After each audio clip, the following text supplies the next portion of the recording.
Welcome to the lesson on understanding classes and objects. In this session, you will explore the foundational concepts of object-oriented programming, OOP, in Java. OOP is a programming paradigm that uses objects to design applications, which allows for better organization and reusability of code. By the end of this lesson, you will have a solid understanding of what classes and objects are, how they interact, and how to implement them in Java. Don't worry if this feels new at first. Now we're on what are classes. A class in Java is a blueprint for creating objects. It defines the properties, attributes, and behaviors methods that the objects created from this class can have. Think of a class as a template like a cookie cutter, where the cookies are the objects created from the template. Defining a class, let's dig in. To define a class in Java, you use the class keyword followed by the class name. By convention, class names should start with an uppercase letter. Here's a simple example of a class definition. This slide introduces a class definition. Study the structure in the code sample. In this example, the car class has three attributes: color, model, and year. It also has a method display details that prints out the details of the car. Next, what are objects? An object is an instance of a class. When you create an object, you're allocating memory for it and initializing its attributes. Using the car class defined earlier, you can create an object as follows.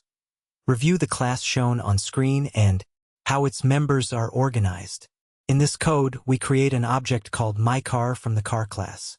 We then assign values to its attributes and call the displayDetails method to print the car's details. Encapsulation in OOP. Let's dig in. Encapsulation is one of the core principles of OOP. It's the mechanism of restricting access to certain details of an object and exposing only what's necessary. This is usually done by using access modifiers. Here's how to implement encapsulation in the car class. This slide introduces a class definition. Study the structure in the code sample.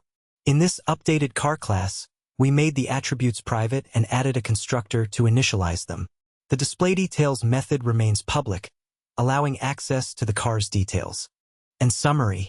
In this lesson, you learned about the foundational concepts of classes and objects in Java.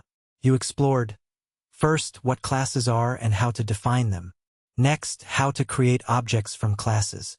Also, the principle of encapsulation and how to implement it using access modifiers. These concepts are essential for understanding how to structure your Java programs using OOP. Go ahead and work through this exercise. First, create a new class called bike with attributes like type, gear count, and a method displayBikeInfo.